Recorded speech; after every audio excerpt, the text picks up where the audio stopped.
عزیز بھائیوں اور میری عزیز بہنوں اور پیارے بچوں،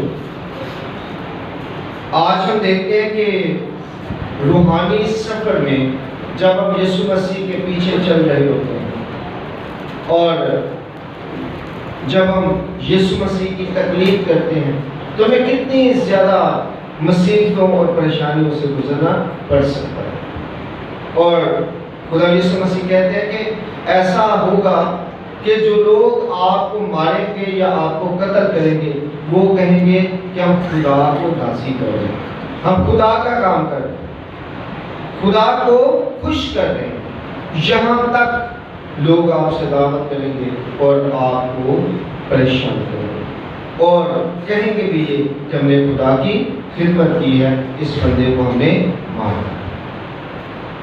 تو اس وقت جب یہ سارا کچھ ہو تو آپ نے ہمت نہیں ہارنی بلکہ اپنے ایمان کو مضبوطی سے تھامے رکھنا اور ایک مضبوطی کے ساتھ آپ نے پھر اپنے خدا کے ساتھ چلنا۔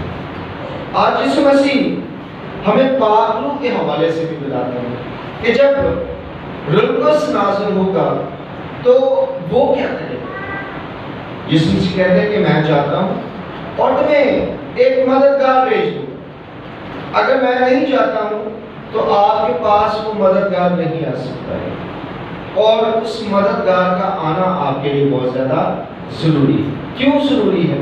کیونکہ وہ 3 کاموں کے حوالے سے ان کی عدالت ہے۔ پہلے نمبر پہ گناہ کے حوالے سے، اور دوسرے نمبر پر ہم دیکھتے ہیں راست بازی کے حوالے سے، اور تیسرے نمبر پہ عدالت کے حوالے سے۔ 3 طرح سے دنیا کو قصوروار ٹھہرایا جائے گا۔ پہلے نمبر پہ گناہ کے حوالے سے، پھر راست بازی کے حوالے سے، اور پھر اس کے بعد عدالت کے حوالے سے۔ اب ان تینوں کو الگ الگ ہمیں سمجھنے کی ضرورت ہے کہ پاک روح جب آپ کی زندگی میں آتا ہے، جب آپ پاک روح سے بھر جاتے ہیں، تو پہلے نمبر پہ پہلی بات جو آپ کے اندر آتی ہے وہ یہ ہے کہ آپ گناہ سے بچ جاتے ہیں۔ کیسے گناہ سے بچ جاتے ہیں؟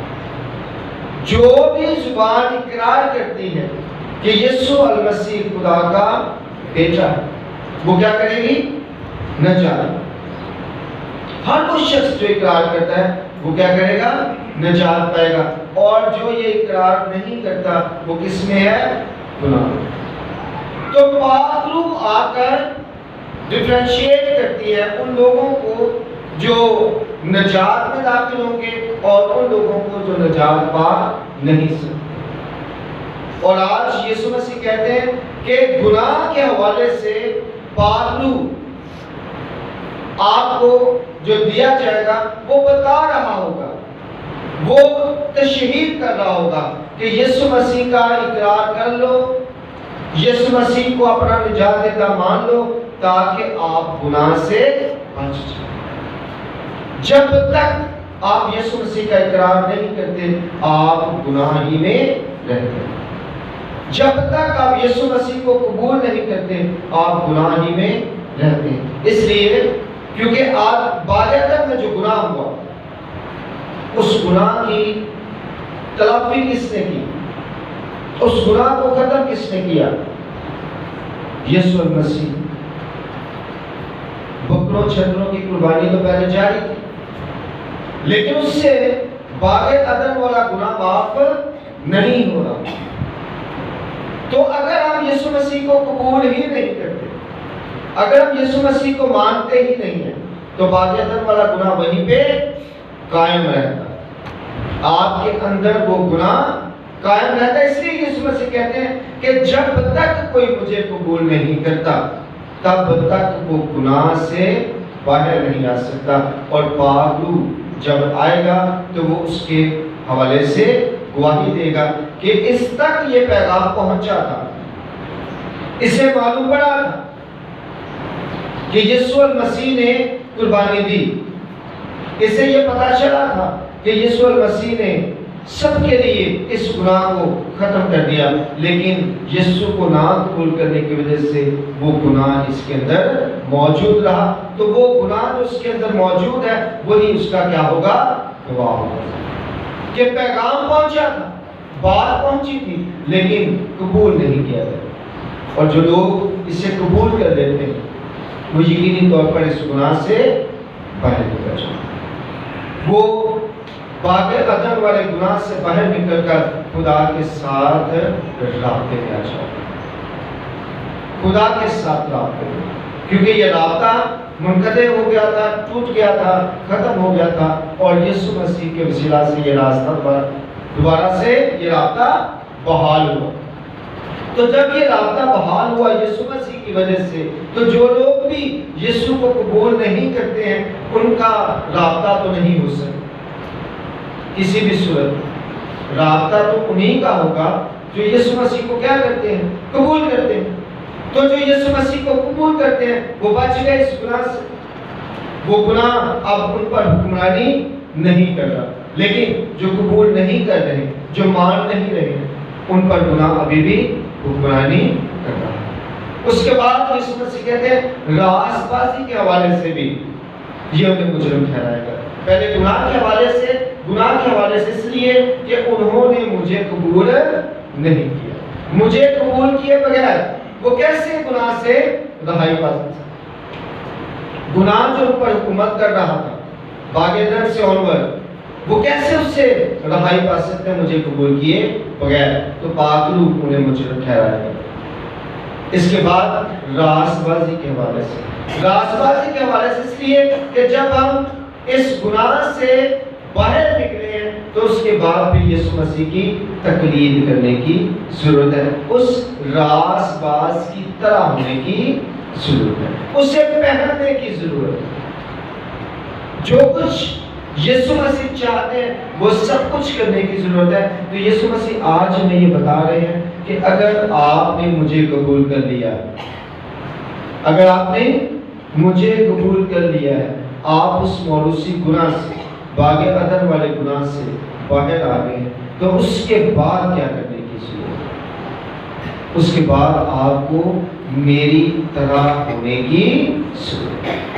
اگر آپ مجھے قبول تو کر چکے ہیں، آپ اس گناہ سے تو بچ گئے، آپ اس گناہ سے تو رہائی پا چکے ہیں، لیکن آپ نے راست بازی کے کام نہیں کیے ہیں، تو یہ کام جو ہے یہ بھی آپ کے خلاف گواہی دیں گے کہ انہیں پتہ بھی چل گیا تھا کہ گناہ سے بچ گئے ہیں، پھر بھی انہوں نے اپنی زندگی گناہ ہی میں گزاری، راست بازی کو انہوں نے نہیں اپنایا۔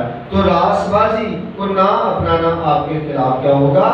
ایک جرم ہوگا، یعنی کہ آپ کو وہ باطل جو ہے وہ مجرم ٹھہرائے گا، اور مجرم ٹھہرائے گا کہ انہوں نے جان کر بھی، یہ سمجھ کر بھی کہ انہیں مخلصی ملی ہے، اپنے آپ کو گناہ کے حوالے کیے رکھا، انہوں نے راست بازی کو نہیں اپنایا۔ اس کا مطلب ہے یہ ایک سلسلہ ہے جس میں جب آپ یسوع مسیح کو قبول کر لیتے ہیں، جب آپ مسیحیت میں ہیں، تو اس کے بعد پھر آپ کو راست بازی سے چلنے کی ضرورت ہوگی، یعنی کہ یسوع مسیح کے طریقہ کار کو اپنانے کی ضرورت ہوگی، جس طرح سے یسوع مسیح نے کیا اسی طرح سے کرنے کی ضرورت ہوتی ہے۔ اور یسوع مسیح نے اپنے دشمنوں کے لیے بھی کیا مانگی؟ انہوں نے کسی کے ساتھ عداوت نہیں رکھی، کسی کا برا نہیں چاہا، یہ نہیں چاہا کہ کوئی بھی ہلاک ہو، یہ نہیں چاہا کہ کسی سے دشمنی کی جائے، بلکہ وہ کہتے ہیں جو تلوار کھینچتے ہیں وہ تلوار ہی سے ہلاک۔ یعنی کہ یسوع مسیح ہمیں یہ بتا رہے ہیں کہ آپ نے صرف اور صرف دوسروں کے ساتھ پیار کرنا ہے، محبت کرنی ہے، ان کی عزت کرنی ہے، ان کا احترام کرنا ہے، اور اگر آپ نے ایسا نہیں کیا تو آپ کے خلاف پاک جو ہے وہ گواہی دے گا کہ موروثی گناہ سے تو یہ پاک ہو گئے،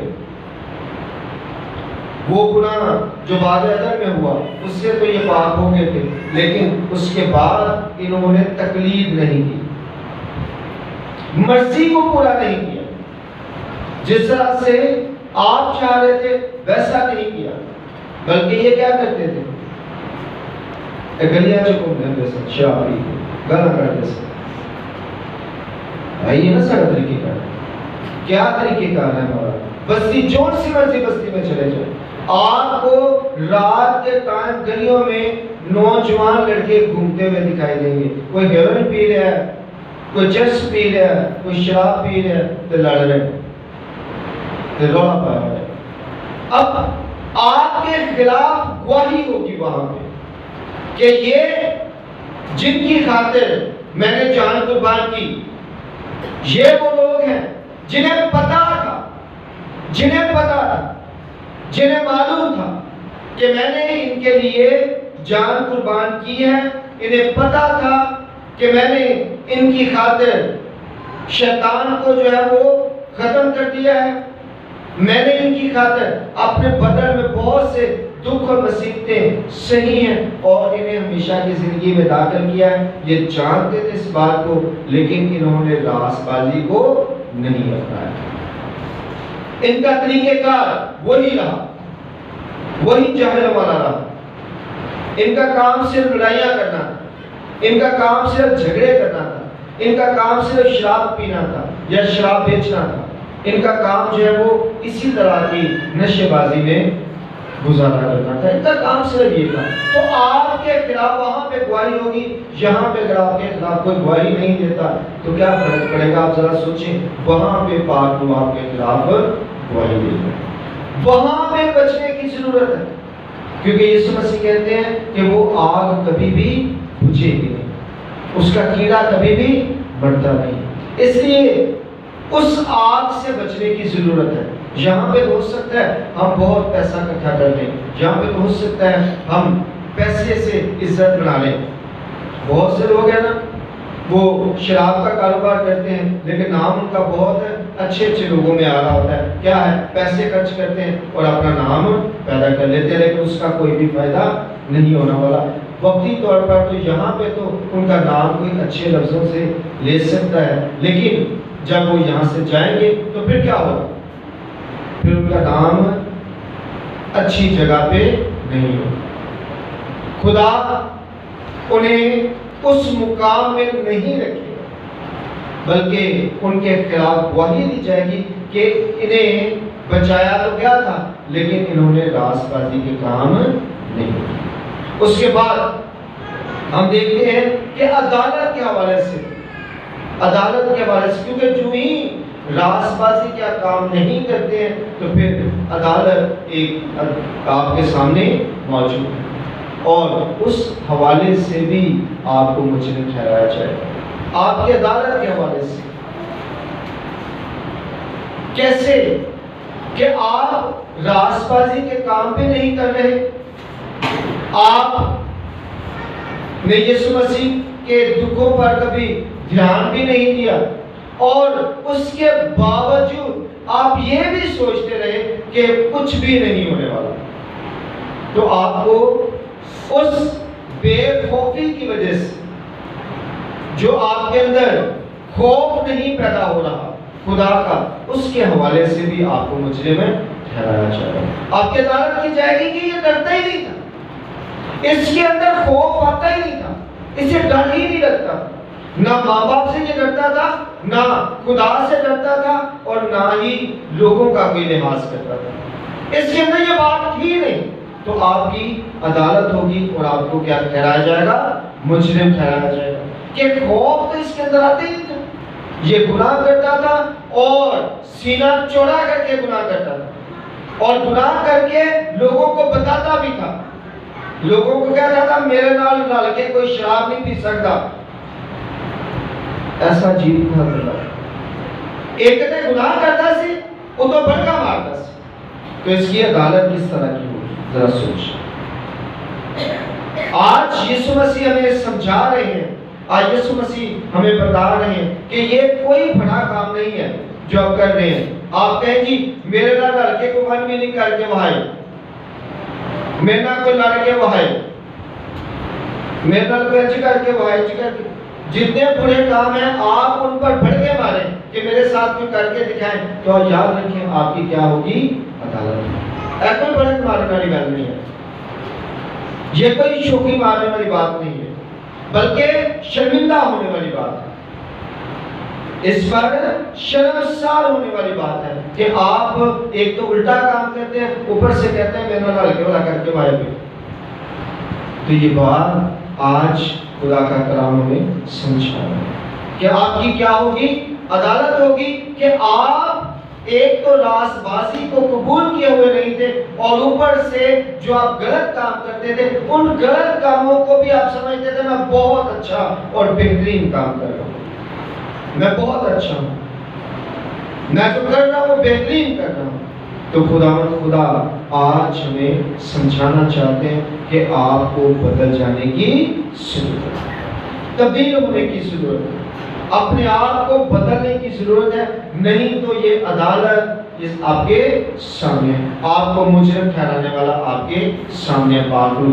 آپ کو اگر آپ کو لگتا ہے کہ کون گواہی دے گا میرے خلاف، تو یسوع مسیح نے اس لیے کہا کہ پاکرو آپ کے خلاف گواہی دے گا۔ اگر کوئی بندہ نہیں بھی بولے گا آپ کے تسلط کی وجہ سے، آپ کے پیسے کی وجہ سے یا آپ کے مقام کی وجہ سے، تو پاکرو آپ کے خلاف گواہی دے رہا ہوگا۔ اس لیے اس گواہی سے بچیں اور کوشش کریں کہ جب آپ نے یسوع مسیح کو قبول کر لیا ہے، جب آپ اس بات کو جان گئے ہیں کہ یسوع مسیح نے آپ کی خاطر اپنی جان کو قربان کیا، اور پھر وہ تیسرے دن آسمان پر چلے گئے، اور پھر 40 دن کے بعد پراپر طریقے سے وہ آسمان پر اٹھائے گئے، تو پھر آپ کو یہ کرنے کی ضرورت ہے کہ خدا کو اپنی زندگی میں قبول کر کے اپنی روشوں کو بدل کر خدا کو راضی کرنے کی ضرورت ہے، کیونکہ جس نے آپ کے لیے اپنی جان کو قربان کیا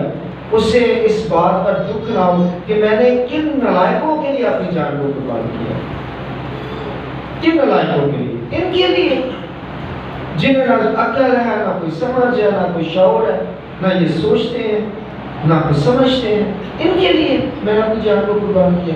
اس سے بلکہ آپ پر فخر ہو کہ میں نے جن کے لیے اپنی جان کو قربان کیا انہوں نے واقعی اس چیز کا حق ادا کیا۔ خدا مجھے اور آپ کو ایسا کرنے کی توفیق دے۔